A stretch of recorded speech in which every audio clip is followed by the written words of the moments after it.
Alright, might help if I turn the camera on. Just going to do a proof machine on this, just to have a look at how this cleans up and to see if we've got any major flaws in there. And we'll see how that looks.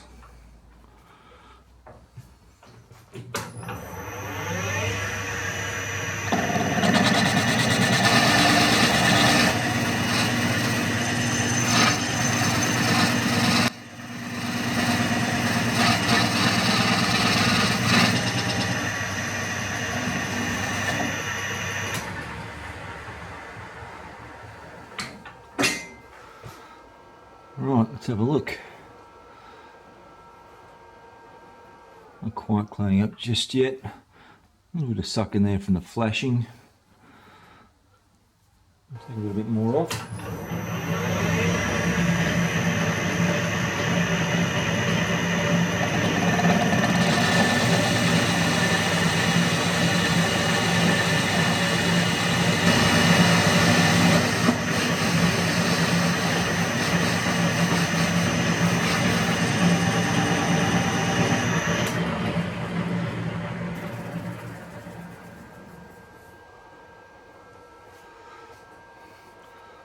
It's just a little bit of the parting line there, nothing there, but this is where our gate was, our in gate was. So, no, beautiful solid material right the way through, so very, very happy with that.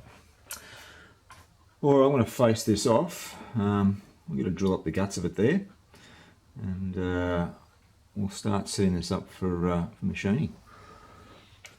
Okay, let's see how we go. Now this core is off centre slightly, so I've gone a fair bit undersized on the drill that I require, and we'll see how we go. You can purchase proper core drills, and they're very stout. They've got 4 flutes, and they can deal with offsets, slight offsets in cores to get them trued up. Anyway, we'll see how we go.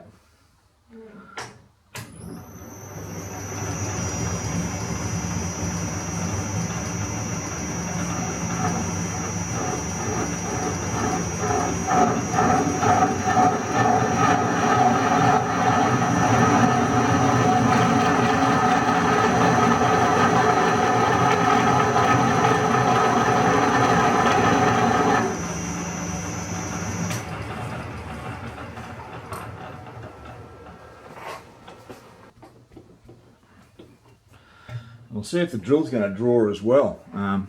Usually I'll just take the edge off these so they take a little bit of pressure to push them in. If you don't, they'll tend to draw themselves in, but we'll see how we go.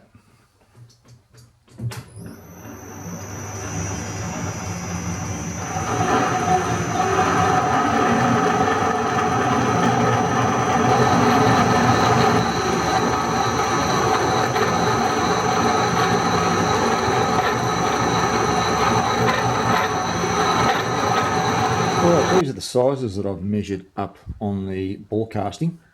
So at the top 44.5, at the bottom 44.5, so pretty parallel. At 90 degrees around 44.5 and 44.48 at the bottom. So very little difference there. So I'm going to make my bush OD around about a 0.05 interference, tooth hour. That's going to come up at 44.54.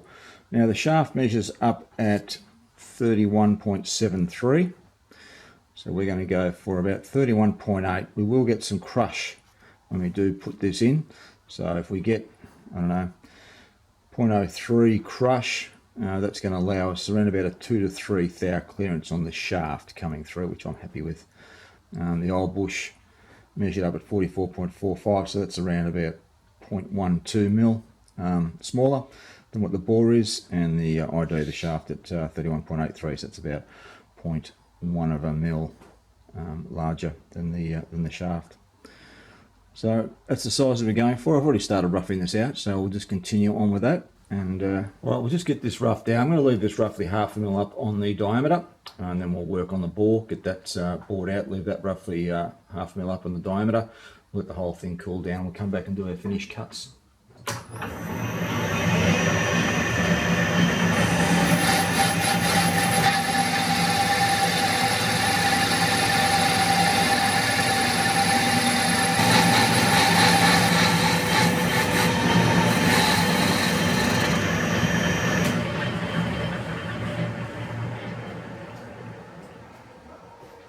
So adjust those change gears, are a bit noisy. Alright, so we're at 45.8.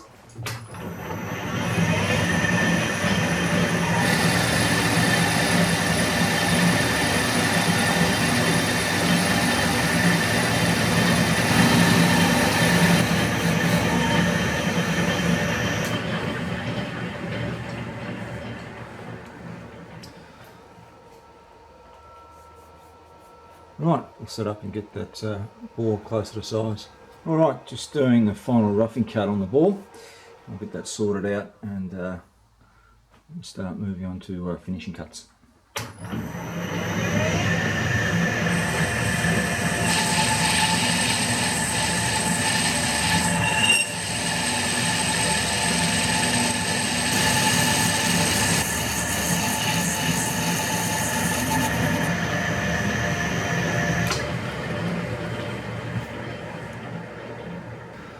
Alright, a little bit warm, just gotta let that cool off and then I'll start my finishing cuts. I'm going to bring you back when I've got those finishing cuts done because I do want to really concentrate on this. And let's see how we go. So far this bronze stock is beautiful, the machine, and yeah, no flaws in it whatsoever, so happy with the casting job. Alright, we've got this OD completed. I've got the ID completed. Just going to pad it off. We'll leave about 0.5 millimetre to clean up to length.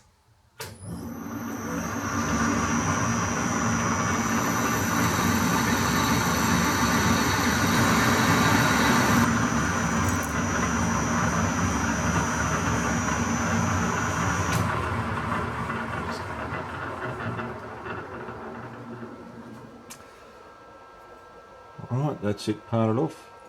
As I said, I've left about 0.5 mil to clean it back to length. Let's strip this off and we'll see how she looks. Alright, we've got to cut this oilway into our bush. This is the existing bush, the one that's very, very loose inside the bore. You can see we've got the hole. That hole lines up with the hole in the casting that has the copper tube with the wicks up the very top in the oil well. And I'll have a look at that in a little while. That meters oil down very, very slowly into the hole.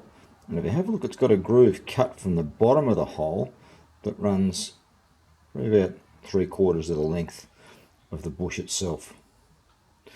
Now, I'm assuming because we have what we call hydrodynamic action for the lubrication, that the pressure angle of the gears will cause the pressure to go this way and leave that side lightly slack or gapped a couple of thou for us to be able to pick up the oil. So we call that hydrodynamic lubrication. All right, let's have a look at our bush. So I've made the hole about 20 thou bigger than the existing one, and I've put a very, very small chamfer around that just to help me get that hole lined up as best I can. And what I've also done is I've scribed a guideline that we're going to line up when we go to press this into place. Alright, so I need to cut my groove in here. So I have ground up a little grooving tool. So you can see that. Ground up a little grooving tool that we're going to set up. It's just in a small boring bar. We're going to set up and we're just going to broach that in on the lathe. Alright, we'll go and get that set up now and then I'll bring you back when we're ready to broach it. Now, unfortunately, this is one of those setups that you can't really see much, unfortunately. But on the digital readout, I've got the Z-axis zeroed out to the center line of the hole, and my other point of reference is the tool holder itself, which is what I come up against the face, and that sets my depth for me. So it's just a matter of very, very slowly and incrementally cranking that backwards and forwards like so, and coming back to zero each time. So I want to go about 0.5 mil deep.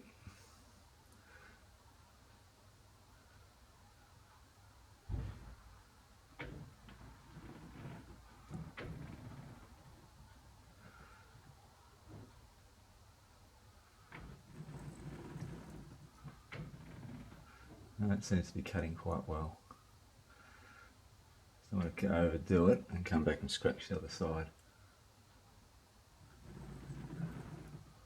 You can hear that cutting as it's going through.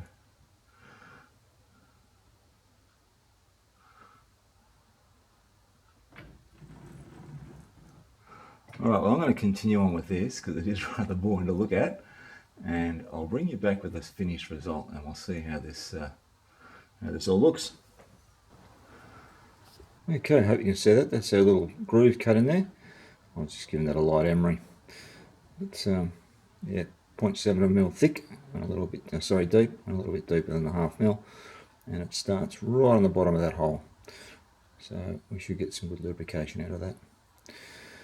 Alright, well that's the bush finished. Next job we're going to do is get it pressed in.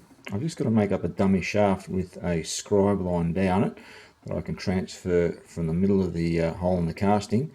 I can transfer that out to the other side of the casting so that I've got a start point for this to start pressing in on. And as I said, I've made up some jigs. So the way I'm going to do this, hopefully this isn't going to rotate in the bore as it goes in. It should be a straight pull. Alright, I'll bring you back when we are ready to start pressing this in. Okay, this is the gearbox assembly for the slotting machine. This is obviously the main frame, and I've got the gearing sets to go in there on the drive shaft and lay shaft that need to go into place. As we saw previously, it's this particular bearing, which is just a slap-on fit up inside the bore. And we talked about the fact that it had been knurled to try and roughen it up and give a better fit in the bore. But as we spoke about it, all we do is we knock the little tips off those knurls and it just makes it worse. Alright, now the important thing, now that I've got the new bush made, is to get the alignment of the hole exactly in the alignment of the hole in the bore. So what I've done there is I've just set that up on my marking out table and just scratched a centre line all the way through. I was then able to pop this up inside, align the hole down through the oiling point. I'll bring you up a bit closer and I'll show you that. Okay, so here's the oil hole here that the copper tube sits into, and all I've done is I've aligned the oil hole up inside that so that it's on the central point, and I've transferred that to the other side. So I'll just show you what we've done on the other side. Well, it may be a little bit hard to see, but there's the centre line that I had scribed, and I've actually marked on there where that line comes through. So that's my point that I need to line my new bush up at. So as we saw last time, I've scratched the same line down through the centre. So as long as we start with that lining up with my witness point over here, I'm hoping that it won't twist as it's being pulled in, and we get that hole pretty central to where the oiler comes in. Alright, let's go through the tooling I've made up to pull this into place. Alright, on the back end I've just made up this adapter here, which has got a step in it, and that is a nice neat fit into the rear bearing cover. So we've got that pretty well aligned there. Now on the other end, once again, I've made up an adapter, and if we slip our new bearing down inside, that once again is a neat fit. And I've got this M12 drawbar all the way through. So let's put it together and we'll see how it looks. Okay, so we've got our bush in there, we've got our scratch line marked up with our witness point. We've got the drawbar assembly in place that we're going to use to pull this bush into place. Just belts and braces is I've put a support stud in here. Not that I'm expecting any movement out of this, but I don't want to expect any movement out of that. So I've got a bit of tension on that at the moment, so that will aid us. I'm not expecting any issues, but let's just cover ourselves anyway. Alright, so the plan's going to be, I'm going to put a set of multi-grips on here so that this stud does not rotate. I don't want to put any rotational moment onto this bearing at all where it might twist and come off centre. and we will use the shifter on this end to do that milling machine nut up. Right, I'll set the camera up and let's see how we go. Alright, let's see how we go now. I'm probably going to get my head stuck in the way a few times, but I just want to make sure that that is pulling in nice and centrally.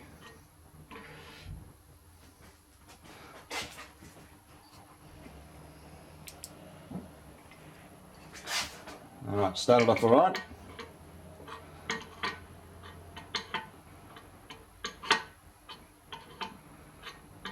Now I've greased up all the washers and nuts and thread on this.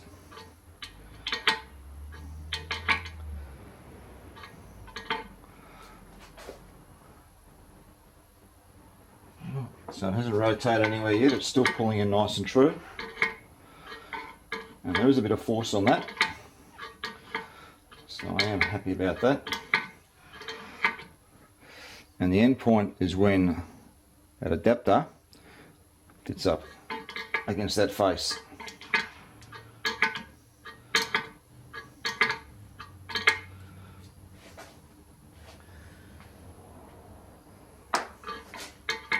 Right, still going dead true.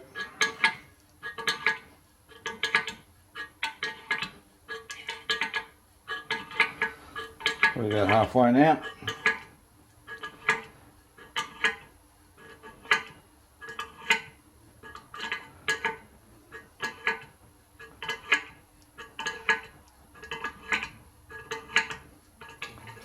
Still dead true on the mark.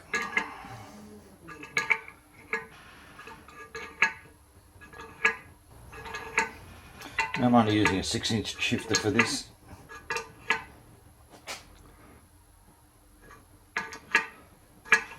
There's a bit of force in it.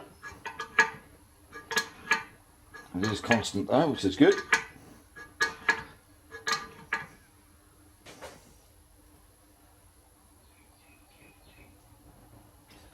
Still dead smack on the mark. Ooh. And I can see the bearing starting to come through on this side now. About 3 mil to go.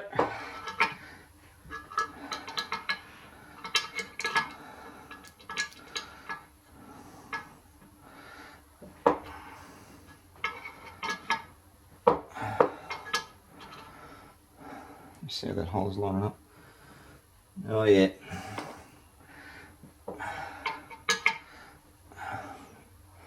Nearly home.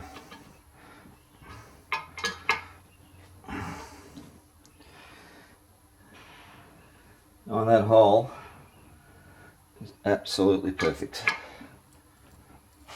That's it. That's all she wrote. That took a fair bit of force to get up inside it, but I know it's going to be hard to see, but that hole is absolutely dead nuts on. So, very, very happy with that end result. That's in flush up there. So that pull-through method for putting these bushes in place is ideal. Now look, I could have set this up on my hydraulic press that I'd done the repair work on, but this assembly is quite heavy and I've only got a small bearing area here. Yeah, probably could have done it, but having this weight sitting up here with this thing top heavy, yeah, the last thing I want to do is drop this thing and crack the casting. So 5-10 minutes of work and she's home. Listen, while we're here, let's have a quick look at this oiling system. So this is an oil weir here, and there is a hole in the casting of the slotter which allows you to fill this weir up. Now what I found is that the gremlins have been here before me and they'd actually pumped grease in here, and this thing was chock-a-block full of grease. There is no way in the world that grease is going to lubricate and run down to the bearings or run into the gear sets. So all that's been cleaned out. Now what they have are these pipe cleaners. So each one of these little tubes has a pipe cleaner in it, and that is hooked so that it sits down inside the oil weir, wicks oil up and into the tube, carries down the tube and into the oiling points. So very old-fashioned way of doing it, but it works well. I've certainly got that on my lathe where I've put felt wicks in to pick up the oil and feed off into various areas. But yeah, with the old pipe cleaners, I'm going to use the existing old pipe cleaners. I've cleaned them all up, so we will use them. But obviously a very effective arrangement. Now another thing on this unit, every piece that comes off this is doweled. Every part has a dowel to fit it up, and it's precision fitted. So I can only go back one way, thank goodness. But yeah, they did it well in the 1950s and 1960s. One thing I have had to do is I've had to make up some new gib head keys. I've got one already fitted in here on the pulley shaft, but these are the ones that came off a couple of the locations. That one there's lost its head, and these were very, very difficult to pull out. I can tell you, that took some time to get those out. But as I said, I've machined up new ones now, and got one of them fitted. The other gib heads are all in good nick. Just those two were in a sad state.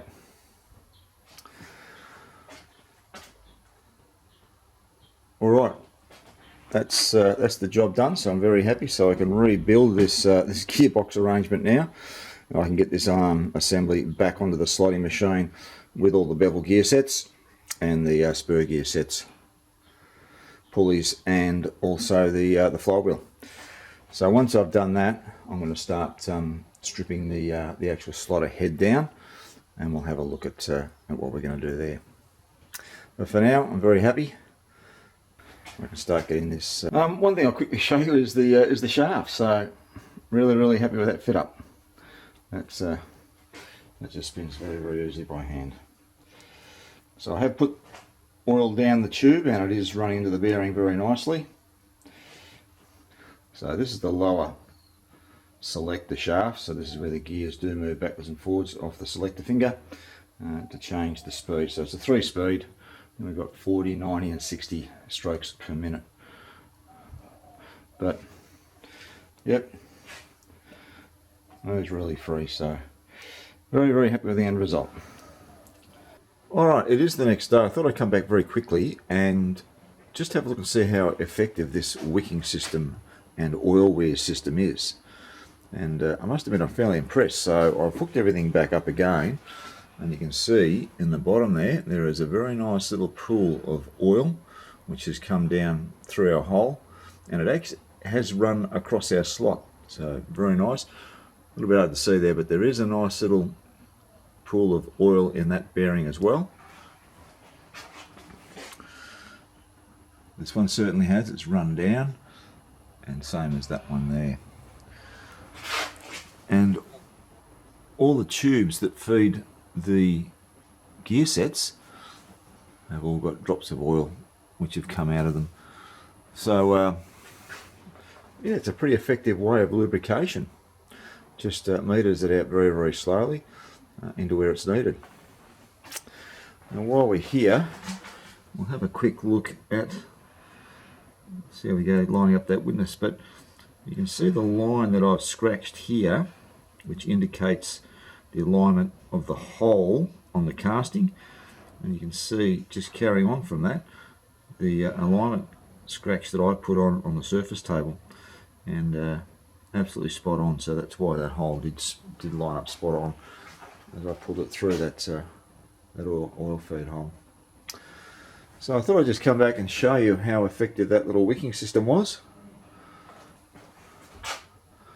So very happy. Alright, well, I'm going to start putting all this back together, as I mentioned, for the back end, and we'll start on the slotting head arrangement, stripping that down and giving that a birthday.